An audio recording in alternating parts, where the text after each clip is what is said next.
Hello, welcome back to the channel. It is Dan, Nocturne Knives. Today I'm going to bring you a little comparison between a trio of Spyderco Paramilitary 2s. Before we get into that, don't forget to go down below this video, click that like button, that subscribe button if you like sharpening content, knives, all that kind of stuff. I would definitely appreciate it. Check out my website, linked down below if you need some sharpening or strops or anything like that. And with that said, let's get into it. So I have this trio of Paramilitary 2s. This one is mine, and then these two are in from a customer to have some work done. So I'll introduce this one. You've probably seen it before. I did a video putting this backspacer in. This is my Smoky Mountain Knife Works exclusive Paramilitary 2 in CPM M4 and Arctic Storm Fat Carbon. And then I've got this Rips Garage Tech clip on it, a Rock Scale Designs backspacer, the Lanyard, this compression tab that I made out of micarta. So it's pretty tricked out. These two I have in from a customer. This was originally an all blacked out S45, and then this was one of the Blade HQ exclusive aluminum handled ones with this blade. And he wanted to do a blade swap on these and then have this purple one sharpened up. So I did that for him. It came out super cool. I think the black looks great on this purple handle. Originally he wanted, I'll get into this later, but there were some issues with the lanyard holes, and we'll talk about all that nonsense. So I just wanted to kind of lay these out and do a comparison between the three so you can get an idea of what some of the differences might be between exclusive versions and a standard version and stuff like that. So obviously these are all a Paramilitary 2, so they're going to be exactly the same size overall.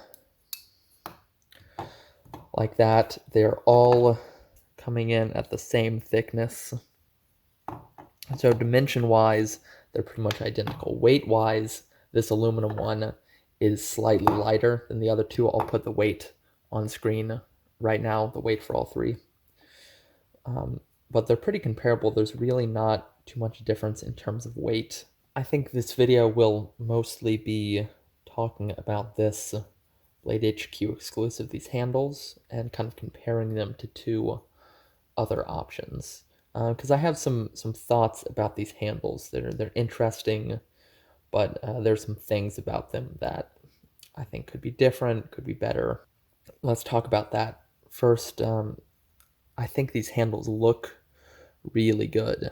The color, this purple color, really pops very nicely, and the machining, the pattern on here, this kind of, what do you call it, scaly pattern, like with, I don't remember exactly what this is called, kind of golf putter milling-esque pattern, looks really nice on here. You can see it kind of, it shifts and shines and reflects in the light differently. It's super cool, and it actually feels really cool to the touch as well. There's a lot of grab on it and interesting textures and lines and stuff. So overall, it is really cool, actually. I love the way it looks. I like the way it feels. This aluminum feels, it's nice. It's really smooth.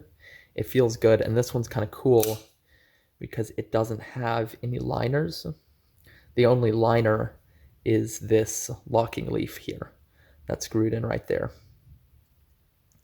It's kind of like the lightweight Para 3 in that aspect. But this handle, no liners, not sure if you'll be able to tell, but it's just a solid slab of aluminum on this side, solid aluminum, and then this side is solid except for the little stainless steel leaf lock bar.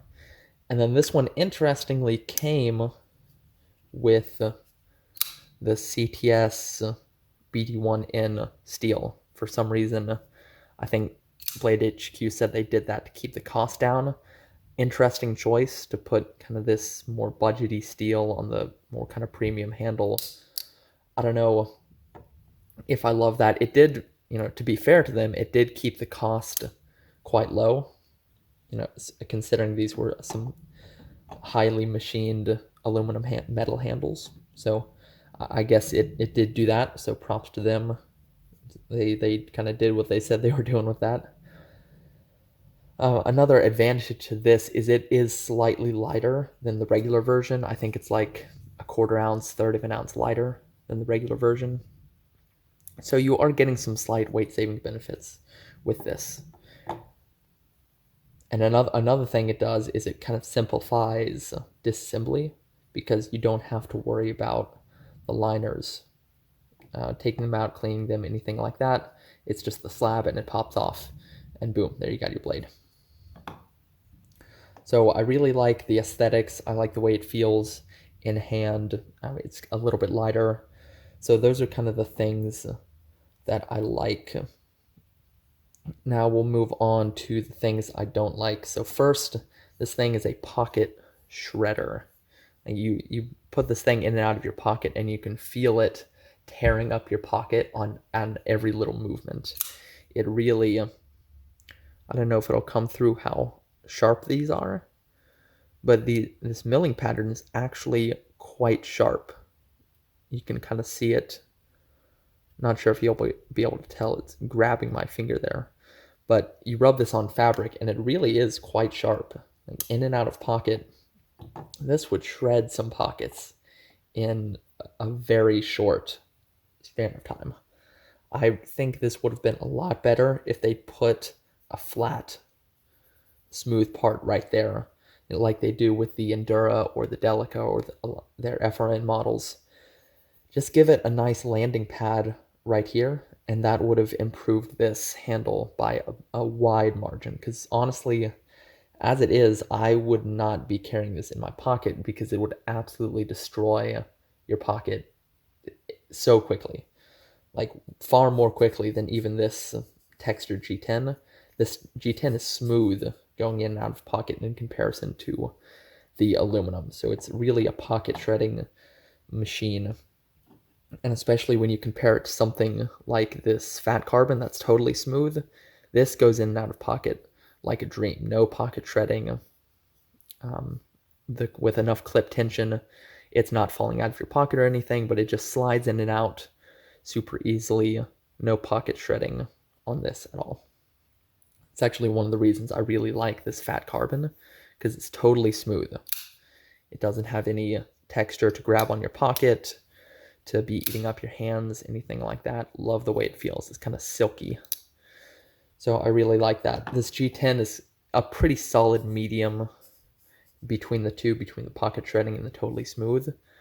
It'll eat your pocket just a little bit, but it goes in and out pretty well, and especially after you break this in a little bit, it becomes real nice. My Para 3 is in this same G10, and after some carry and use and handling and stuff, it's smoothed out, so it goes in and out of the pocket really nice. Okay, the next thing I don't like about this is the lanyard hole. So this lanyard is impossible to get out. And I say that as someone who's owned two PM2s now. I've disassembled several. This lanyard hole, this lanyard tube, is not coming out of this handle without destroying either the handle or the lanyard tube. There's no way. And before you go down in the comments, I have the lanyard tool. I have the Sharp Dress Knives lanyard extractor tool, and this lanyard is absolutely not coming out. Like I was using this tool and putting so much torque into it that this plastic handle came off. And actually you probably won't be able to tell because I refinished it here. You can just see that little groove right there. I'll zoom in a little bit. See that little groove right there in the lanyard tube? That's from this this screw that pushes the lanyard tube out. That's from it being torqued down so much that it started to bite into the stainless steel lanyard tube. That's how tight in this lanyard tube is. It will absolutely not come out of that handle without destroying the tube or the handles. There's no way. And that is my biggest complaint with this. It's flared, and with the combination of it being flared and the metal handles, it is stuck in there wildly tightly. So that's really the biggest one of the biggest issues with this is lanyard tube. It's not coming off. The customer, what he'd been trying to do was swap all of the hardware and the blade into this, so including the black lanyard tube. And this lanyard tube came off just fine of the G10, but he couldn't get this, so he sent it to me to see if so I could see if I could do it. And I've determined it's not coming off without destroying it. Normal one came off just fine. But this one, there's no way. So we had to settle. He went for just the black blade being swapped and none of the hardware, which it came out cool. I like the way it came out. It's good. There's just a little bit of lock stick on both of these as they break in, and the action is still getting smoother. Pretty nice on this one. And it's getting there on the aluminum. These two are both actually pretty easy to get dialed in. So yeah, lanyard tube, it is a no-go on this. If you're looking at one of these and you're planning on doing anything with hardware swaps or a new lanyard tube, get ready to destroy this getting it out. I think you'd have to go and actually drill it out to be able to get it, like with a carbide bit or something, and try not to fuck up your handles. And on that, while I'm on that tangent, we'll talk generally about the lanyard tubes. These PM2 Para 3 lanyard tubes suck. They are the worst. So it looks like it's just a straight tube, but they flare out. It flares out like this, so it holds the handle onto it, and you have to either take it apart and jam a screwdriver under the liners, or like rip them apart, or get this lanyard extractor tool, and it's an absolute hassle. And then getting the back in, the only way to get this back through the G10 was to sand the inside of the G10 to make the hole a little bit larger, which was easy to do, but just a little bit of a hassle. Took a little sandpaper and ran it around there for a few minutes. It wasn't too hard to do, but still just a hassle. Spyderco, stop flaring the tubes on your lanyard tubes. Stop flaring these and making them impossible to get out. Now, this, to be fair, this is only a problem if you want to put a new lanyard tube in or do scale swaps or stuff like that, because to disassemble and maintain it, it's easy enough to swing the handles apart with the lanyard tube still attached and get the blade and everything out. So that's all right, but just stop doing that with the lanyard tube. It's ridiculous. And these standoffs, they're free spinning, which wasn't a problem on any of these, but for a lot of people it is a problem, because you get one screw off and then the other one, the barrel is just spinning as you're trying to turn the screw. So shoulder these screws in, shoulder these standoffs in, so they can't spin.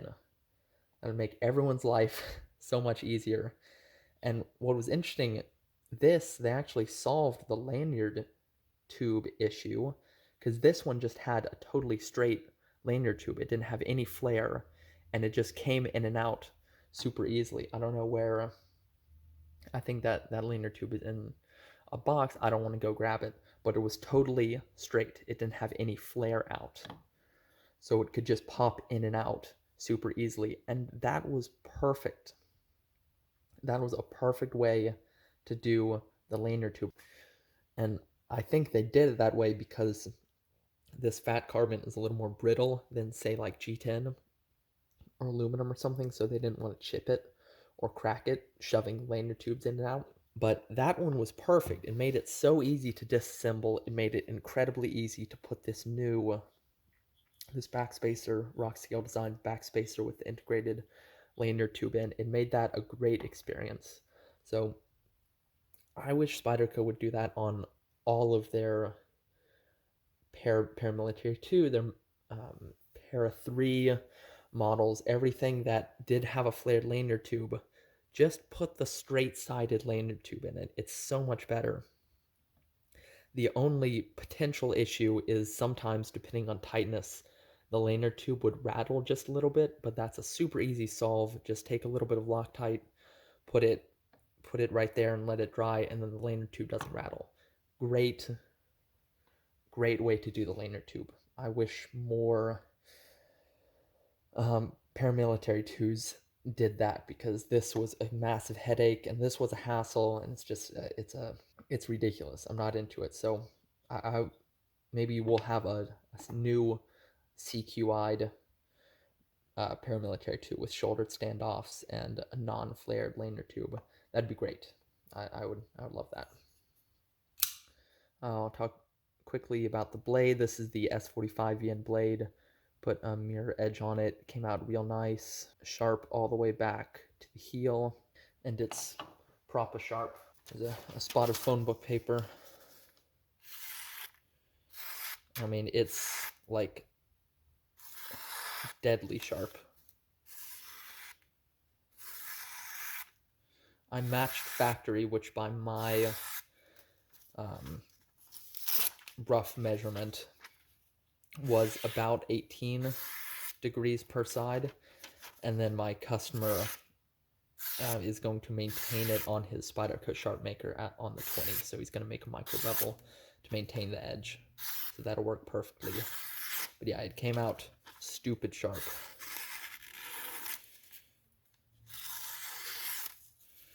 All the way from heel all the way to the tip. Crazy sharp. So edge came out really nice. The S45 was good to sharpen. It came off well. It deburred well. The edge came up super nice. So it's good S45. It felt nice and crispy under the stones. It's good stuff. And this black blade does look nice. The coating looks really nice. It feels good. It's a nice matte finish. And this one's ground real well. Actually, I'll go and measure the behind the edge thickness real quick. Okay, got our calipers here. We're looking at about 20 thousandths behind the edge, solid, especially with the nice, tall, gradual flat grind. Gonna be cutting pretty well. It'd be cool if these were coming in at like 15 thousandths, but you know, it's pretty solid as is. I'll just measure all of them. This one coming in at right about the same, 20, 21 thousandths, something like that. And my M4 version. This one coming in at,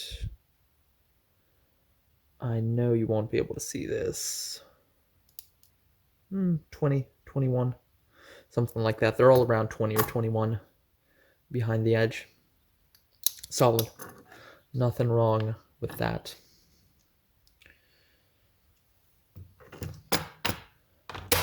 It'd be cool if it was thinner, but I won't complain too much. These still cut real nice, and they'll be plenty tough. Okay, I think that's all I have. You know, out of these three handles, I definitely like this fat carbon, the feel and in pocket and everything. I love the smoothness of this. It feels silky, it's smooth. You know, I don't need, in my life, I don't need texture like this. I don't need super aggressive texture like this. This is good. The smooth in and out of my pocket. It's not destroying my pants. I'll take that smoothness every day. I definitely like that a lot. And the M4 steel is cool. It's been holding a good edge. I've put it through a fair bit of cardboard and boxes and some wood and stuff like that. And it's held its edge quite well, no chipping or anything like that. And of course, I love the bling I got on this. This backspacer is awesome, and the clip and the lanyard. Still not sure about the lanyard. I'm trying that hashtag lanyard life. I'm not sure yet. I'm still on the fence, but we'll see. Yeah, I'm still rocking it, trying it out, giving it a fair shot. We'll see if it grows on me at all. That is all that I have comparing these three Paramilitary 2s, all good knives in their own right, with some advantages and disadvantages between them. I hope you found the video interesting. If you did, don't forget to go down, drop a like, subscribe if you like sharpening, knife content, all that kind of stuff. I would definitely appreciate it. Check out my website, link below. And that's all we got. I will catch you on the next one.